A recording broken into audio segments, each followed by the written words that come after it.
Carly Whorton, and welcome to this introduction for the grocery training course. A big thank you to my partner on creating this training course, the North Central Regional Planning Commission, for helping to make this possible. And in this very brief overview, I wanted to bring you the nuts and bolts of what you'll find in the 10 modules of this grocery training series, how you might be able to apply the modules outside of the grocery industry, and also just give you a taste of the types of information that I've tried to include. So I'll start with the first module, project management. In this module, I've provided 6 supporting documents. You'll see with all of the supporting documents that they do stand on their own, or at least that is my intention. Also, that all of the supporting documents can be downloaded so that you can edit them. They'll be Excel spreadsheets or Word documents, and will offer at least a starting point for you to take it and customize it to your project, whether that be a grocery store or lots of other endeavors are going to be able to find helpful tools inside of this training course. So I do encourage you to poke around inside the supporting document folders. You'll find that link in the description box of this video and of all the modules hereafter. But the project management module especially is aiming to provide tools. More than specifically exactly what you need to do and when you need to do it, is the tools that you will use to organize the information and the details of what does need to happen in the project, and make sure that you're avoiding as many miscommunications along the way, which is the ultimate goal of project management. The second module, technology infrastructure, provides you with 2 supporting documents. The main template in this module that I really like is a POS quote comparison document that essentially aims to walk you through what you're looking for in the various technology quotes that you will be gathering, and being able to compare not only the upfront cost of purchasing the technology, but the ongoing fees, be they yearly fees, daily fees, transactional fees, and filling in the template one quote at a time so that you can see side by side how much is the long-term investment with different technology options. This template can be used for the POS or the point of sale quote comparison, or basically any comparison for quotes that you will be receiving. That will be a lot of what you are doing in the beginning of this large project. Module 3 is over food safety and refrigeration. Especially in a grocery setting, your largest equipment investment is easily the refrigeration, the cases themselves, and whatever system behind the scenes that keeps them cool. So one of your key partners is definitely your refrigeration contractor, and the 4 supporting documents in this module are things like temperature check logs, and also a diagram of what your store could look like. So especially if you're starting in an empty format where you have the entire layout to do, our warehouse was kind enough to help us with providing this template and doing the tweaks as we talked about them, providing measurements and setting the store as far as each of the aisles, what will it contain.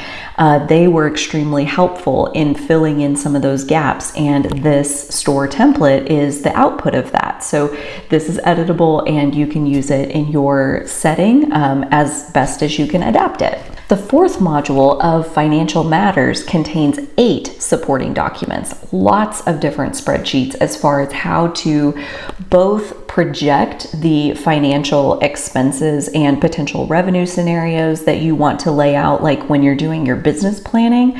Also, some templates to use in the new hire process, things to protect your financial interest in the business. And last but not least, a really helpful template for basically doing a walkthrough of your starting point. So when you walk through your space and you imagine where you are now compared to where it will be when it's finished, this list provides a place to check off, here are the pieces that we do absolutely want to work on. So we're going to get a quote, we're going to, put this out for bid and find somebody to do this work and fit this work into our financial budget overall. So this is a helpful list to hopefully help you think through what are all of the pieces that might go into building your project. Module number 5, Human Resources, contains 15 supporting documents. These are lots of different examples of job descriptions, job applications, interview processes, training processes, all kinds of things related to finding the appropriate employees, which I will say a million times, your biggest control is in the hiring phase. So hiring good people, not hiring randos and teaching them to be good, just hire the good ones in the first place, right? Easy enough. And then training them and tracking those employees once you have them. So there's lots of good templates in that module that are easily customizable, and you can add or take away anything that works for your particular situation. Module 6 is called the last month of planning and DSD, or direct store delivery. And that module contains 2 templates.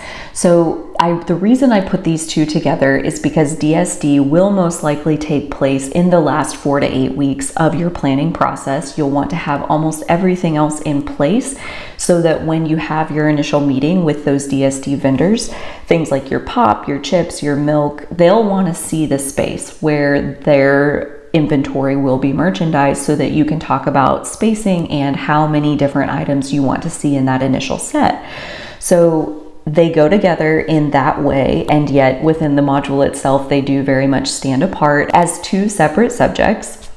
So the last month of planning side aims to be sort of a catch-all checklist of all of the different little details that most likely haven't fit into the larger scheme of the construction project, planning the grocery set, and yet there are a million little details that will also need to happen. So that one, I wouldn't necessarily watching it a month before you plan to open. It's something to take in early on in the phase, but know that these kinds of details can easily happen in the last 4 weeks.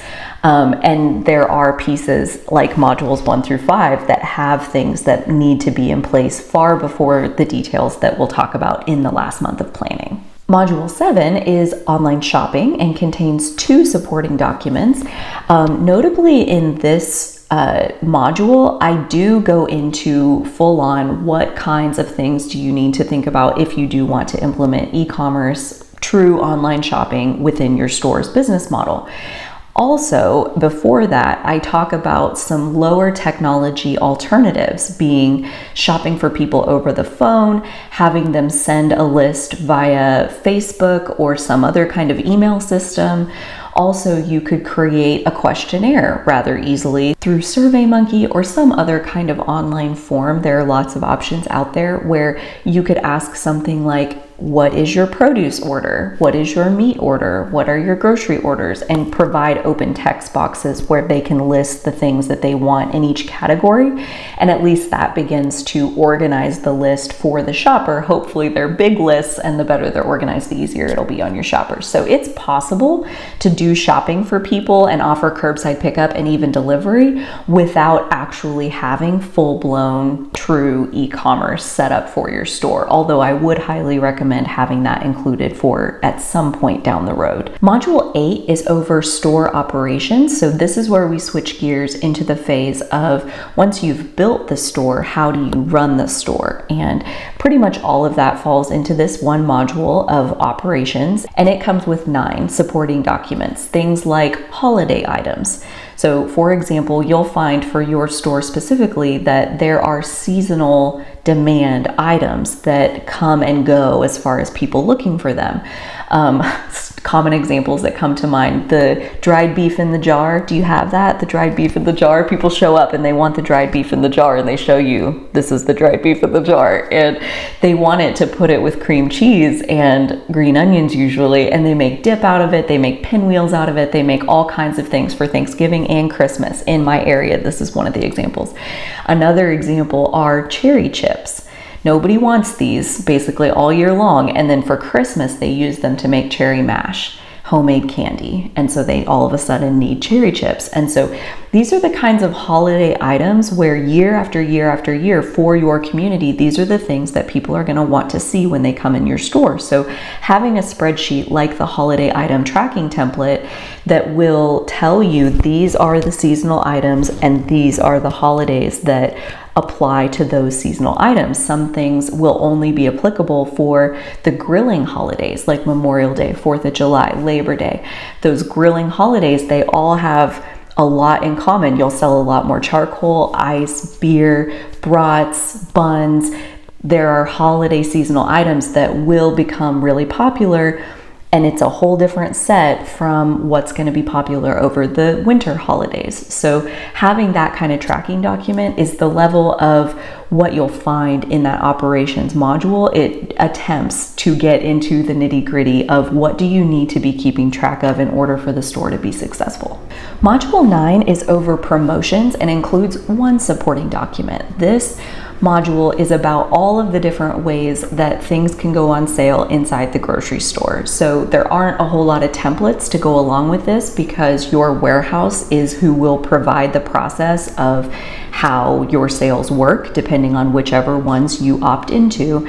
But within this module, I talk you through all of the different ways and all of the different types of sales, and attempt to give you some knowledge going into the conversations that you'll have with your warehouse in the attempt to set up these sale flyer processes. And last but not least, Module 10 is raising brand awareness and comes with 5 supporting documents. A couple really valuable templates that I have included here is one, a sample set of what it might look like to plan out your social media strategy to make sure that you are really taking advantage of the free marketing that social media offers by posting timely content. You'll see that based on back to school, we're advertising snack items, and when it's football season, we're advertising different snack items, things to make dips, things to grill, those kinds of things. So tying our strategy of what we're posting on social media to the real life ups and downs and special events that our community is going through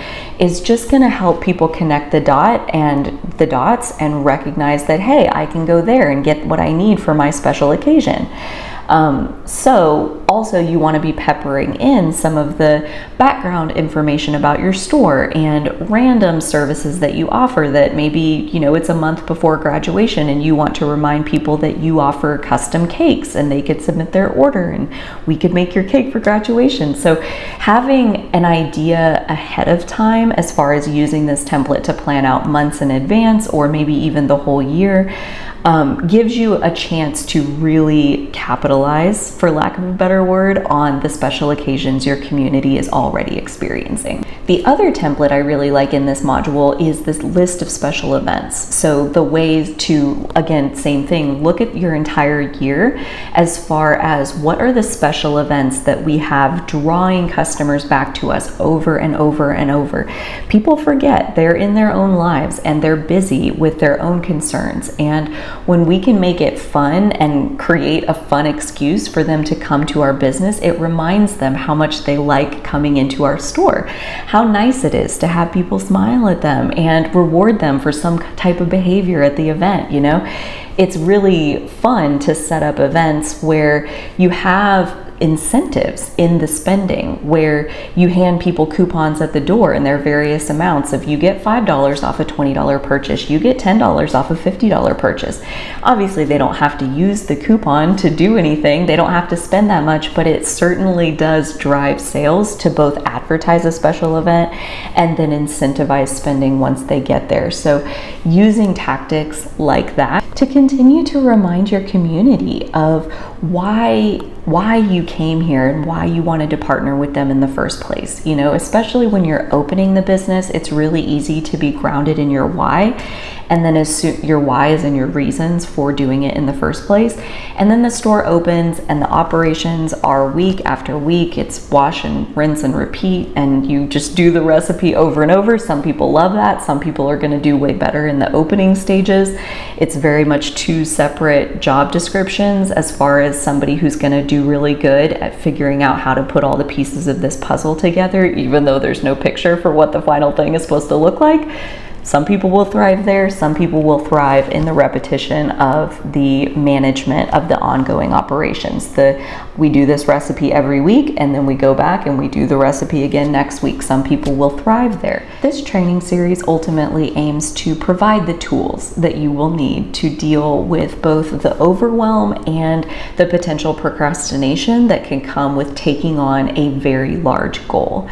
I mean, opening a grocery store is legit climbing a mountain, and that takes time. It takes persistence. It takes long-term sustained effort in a given direction and solving lots of problems along the way. So procrastinating and feeling overwhelmed by it all, it's not so much about learning how to avoid those things, but how to have the right tools so that when they come up, you have the tools that you need to address whatever it is that you feel like is blocking your progress forward. And I have 2 pro-level tips, one for overwhelm, one for procrastination. For overwhelm, when I think about overwhelm, I think about it like a log jam. Like there is more pushing into your system than you have capacity to absorb and process successfully. So overwhelm is literally feeling like you have an avalanche of information coming at you that you can't successfully hold on to it all.